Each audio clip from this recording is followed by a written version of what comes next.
So we're now at the stage where we have to start thinking about our second spray of winter barley. The crop has gone through its tillering. It's now in finished stem extension. It's in booting, as you can see, awns are emerging. So it's an ideal stage now to actually get that final spray on. So what we're trying to do now is protect those leaves that are going to contribute to yield. We protected the tillers, so that means we protected those stems. Now we're protecting those leaves that are going to capture that sunlight. Those leaves are going to, I suppose, going to be subjected to, over the next couple of weeks, various different diseases, ranging from mildew, rhynchosporium, net blotch, and of course Ramularia, which I'll detail in a little bit further in a minute or two. But the other diseases that I mentioned, look, over the last couple of weeks, pressure has been kept relatively low due to, I suppose, that mild and dry weather that we had. But we have had a couple of rain events, and that will keep those diseases ticking over. Just looking at a few of the varieties there at the moment, we have Cassia in the untreated plots here in Oak Park. There's definitely some rhynchosporium there, some that is active rhynchosporium in the untreateds. We don't see a huge amount of mildew, but the potential exists for it to continue to arise. It wouldn't be one that I would be at this stage thinking about putting a specific mildewcide on, but it would be one that I would think about, okay, in the more susceptible variety, something like a Berthio-based product will probably keep it a check if there is any mildew there. The other diseases that I mentioned, sort of your rhynchosporium, again, you're looking at the same sort of products that would have went on earlier on in terms of an SDHI, an azole, preferably a Berthio-based azole, and also a strobilurine or a QOI if required. Two of those actives are sufficient in that tank. I suppose the other disease that really is a final season disease or a late season disease is that Ramularia. It's one that we generally don't see up until after flowering, so it's very difficult to actually gauge what level of pressure might be there. But we take it that in some varieties it's always going to be a high level or high pressure. I'm thinking of some varieties such as your Pixel, for example. We do know that it will suffer. In fact, all varieties potentially will suffer from Ramularia, and it is one that we do struggle to some extent to try and think about how we can control other than applying that final fungicide application. And that final fungicide application has until this point been chlorothalonil, has been relied on in terms of for Ramularia control. We've had, I suppose, the azoles, and we've had the SDHIs, and we've had the strobilurines. All have contributed to Ramularia control in the past, but I think now we can be confident to say that, look, the strobilurines, we know resistance developed in the early 2000s, and their level of efficacy provided by those is fairly minimal.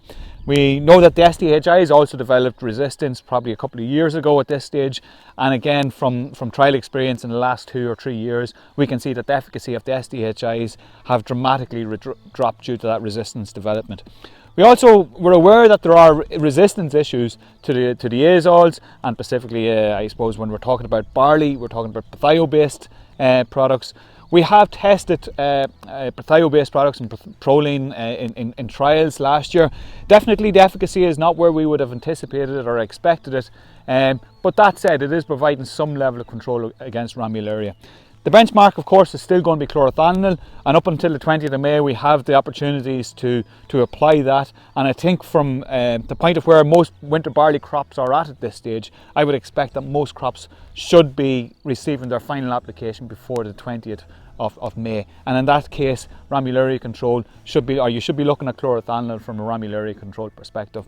If there are some crops that are going to be after that in terms of getting their ideal timing, and the ideal timing, as I say, for that final application is those awns emerge in what we call sort of that paintbrush type stage. That's really when we're going to get the best level of efficacy from that final application. Waiting until the head is out or even into flowering is too late. We know that Ramularia will already have started. You might even be able to see that Ramularia at that stage, and if you can see it, you're too late. So really we're looking at that awns emerging, paintbrush, late booting sort of stage for that, and I think most crops will get that.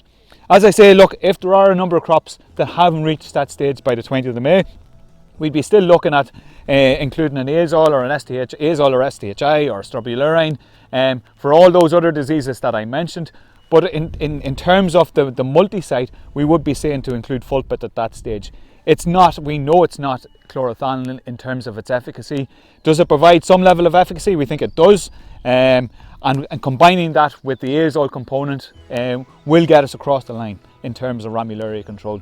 I suppose the one thing that we have to remember from a yield production point of view in barley is that we're not necessarily trying to keep these leaves green to the very end of the season. And the crops have been basking in sunlight for the last couple of weeks. We anticipate a bit of more sunlight over the next 2 or 3 weeks. These crops will have generated quite a lot of sugars that actually they will be able to translocate up into the grain if those leaves do die later on in the season. So we want to get to a certain point, and after that point we're not so worried about those leaves dying back a certain amount.